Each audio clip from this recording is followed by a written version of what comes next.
देखो दुनिया में एक नई खोज आई है, नई खोज।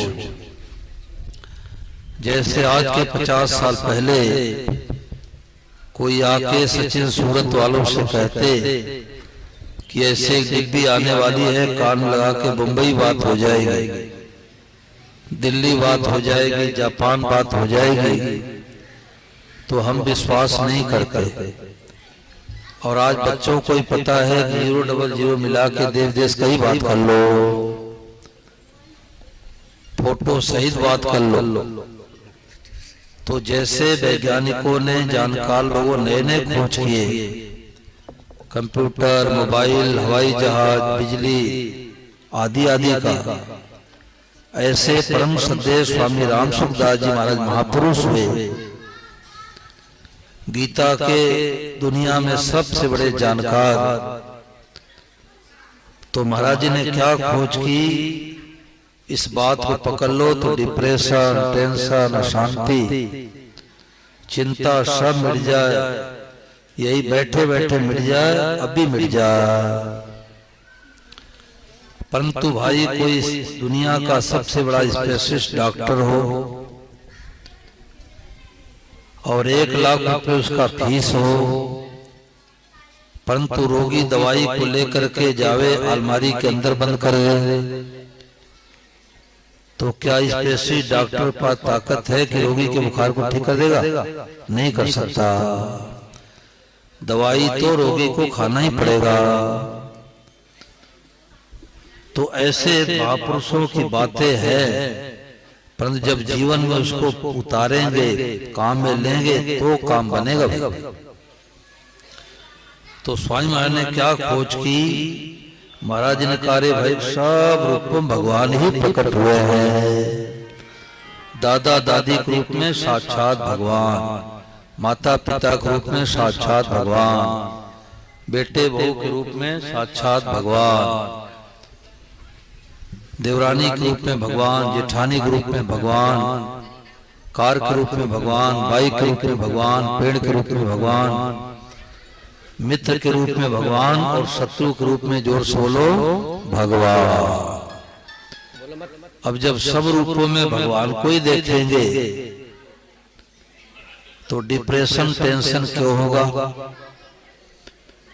और जब तक इस बात को स्वीकार करेंगे नहीं, तब तक मित्र की याद आएगी तो राजी होंगे, और बैरी की याद आते भीतर में हीटर चलने लग जाएगा।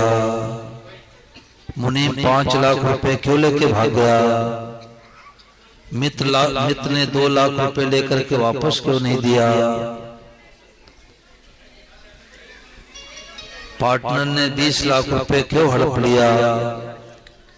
देवरानी होकर के ताना क्यों मारा? जेठानी होकर गाली क्यों दिया? पड़ोसी ने जगह जमीन क्यों दबा लिया? तो जीवन भर डिप्रेशन, टेंशन बना रहेगा। परंतु आज इस बात को स्वीकार कर लो कि सब रूप में भगवान ही बने हैं, और सबको देख करके क्या कहना, जोर से बोलो भगवते नमः। भगवते का मतलब प्रभु, मैं आपको, नमः मतलब प्रणाम करते हो, प्रभु मैं आपको प्रणाम करता हूँ। तो जब सबको प्रणाम करेंगे तो बैर किससे होगा? गाली किसको निकालेंगे? अपमान किसका करेंगे? घाटा किसको पहुंचाएंगे? निंदा किसकी करेंगे? क्योंकि सब रूपों में भगवान ही प्रकट हुए हैं। और स्वामी महाराज जी की वाणी आप लोगों को, आप लोग बहुत भाग्यशाली हो। कितने भाग्यशाली हो कि देवता लोग भी यहाँ पर आने के लिए तरस रहे हैं। गोपाल की, इतने ठाकुर जी के दर्शन करने के लिए। एक कोई मंत्री जी आ जाते तो कितनी भीड़ उमड़ पड़ जाती है, कितनी भीड़ उमड़ती है। और ये ठाकुर जी तो मंत्री के बाप के सबसे अंतिम बाप है। गोपाल की 5 मिनट के लिए हवा बंद हो जाए तो सबकी हवा बंद हो जाएगी। तो स्वामी महाराज जी की को हाथ जोड़ करके सब लोग प्रणाम करें, और महाराज जी की 1 मिनट के लिए बाणी सब लोग ध्यान देकर सुने। SD card mode.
सब बोलो, जोर से बोलो।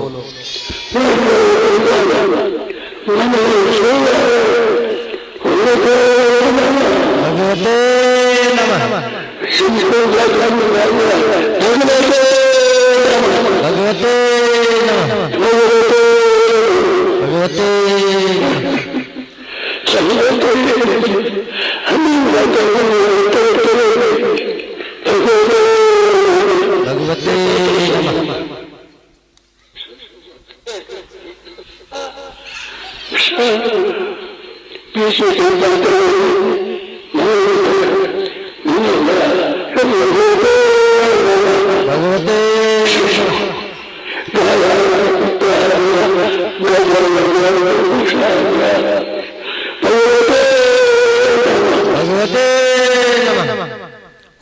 जैसे अंधेरे में कोई जंगल में भटक जाए आधी रात को तो एक पैर आगे बढ़ाना मुश्किल हो जाता है, परंतु कोई दयालु टार्च पकड़ा दे हाथ में तो जल्दी जल्दी घर पहुंच जाएगा व्यक्ति। ऐसे हमारे संत महापुरुषों ने संसार रूपी जंगल में हम लोग जो भटके हुए अटके हुए हैं उसके लिए ये टार्च ने मणि पकड़ा दी कि सबको देख करके प्रणाम करो तो डिप्रेशन टेंशन सब मिट जाए। और प्राय बीमारियां किसको आती है? जो डिप्रेशन टेंशन रखते हैं। डिप्रेशन टेंशन में क्यों आते हैं? कि किसी ने धोखा दिया, गाली दिया, अपमान किया, उनकी याद आती है। परंतु आज पता लग गया कि अरे भाई सब रूप तुम भगवान ही हैं, तो हमारे के कर्मों के फल के अनुसार कोई सुख पहुंचाता, कोई दुख पहुंचाता है। हमारे पूर्व पाप के बिना हमारा कोई बुरा कर सकता ही नहीं। दुष्टों का, डकैतों का और सर्पों का बस नहीं चलता, इसलिए संसार चल रहा है। तो जब सब रूपों में भगवान ही बने हैं तो फिर डिप्रेशन टेंशन में क्यों आएंगे? बर्ताव अलग अलग करना है। घर में साधु ब्राह्मण आ गए, घर में भोजन कराएंगे। कुत्ते के रूप में साक्षात भगवान आए हैं, उनको भगवतन नमः कहकर से दूर से रोटी खिलाएंगे, जल पिलाएंगे। क्यों? कुत्ता है तो भगवान ही, परंतु छू जाए तो कपड़े से तो स्नान करना पड़ता है। कई भोले भाले लोग कहते हैं कि कुत्ता जब भगवान है तो उनको घर में पालने में क्या हर्ज है? तो सर्प भी तो भगवान है, सर्प को भी पालो भाई घर में। नहीं पाल सकते, बर्ताव अलग अलग करना पड़ेगा। तो सत्संग इतना ही है कि हम इसको मानते थे कि घड़ी है, घड़ी नहीं है, ये घड़ी के रूप में भगवान ही बने हैं। ये पंडाल नहीं है, पंडाल के रूप में साक्षात भगवान ही विराजमान है। गोपाल के रूप में तो गोपाल विराजमान है ही, श्रोताओं के रूप में गोपाल, दरी के रूप में भगवान, बिछावन के रूप में गोपाल, पेड़ के रूप में गोपाल, मकान के रूप में भगवान। जब भगवान ने गीता में कह दिया बीजम माम सर्वभूतानां विद्धि पार्थ सनातनम बुद्धिर बुद्धिमताम अस्मि तेजस तेजस्विनामहम्, संपूर्ण जगत का बीज मैं हूँ। जब भगवान ने ये बात कह दी कि संपूर्ण जगत का बीज मैं हूँ, तो बीज से ही जगत रूपी वृक्ष दिख रहा है। अरे भाई, पिताजी कहते हैं बेटा ये गुठली है, आम का पेड़ नहीं गुठली है। और 5-7 साल का बेटा कहता है पिताजी गुठली नहीं है, आम का पेड़ है। तो जिसकी दृष्टि गुठली पर उसको आम का पेड़ नहीं दिखेगा, और जिसकी दृष्टि आम के पेड़ पर उसको गुठली नहीं दिखेगी। तो जब भगवान ने कह दिया कि सबकी गुठली मैं ही, मैं ही बना हूं, तो सब रूपों भगवान ही बने हैं। काहे तू जंगल में जावे, सतगुरु साधन सरल बतावे। पेज संख्या 24 पर भजन है। वाद दो श्रम भैनावली। काहे तू जंगल में जावे,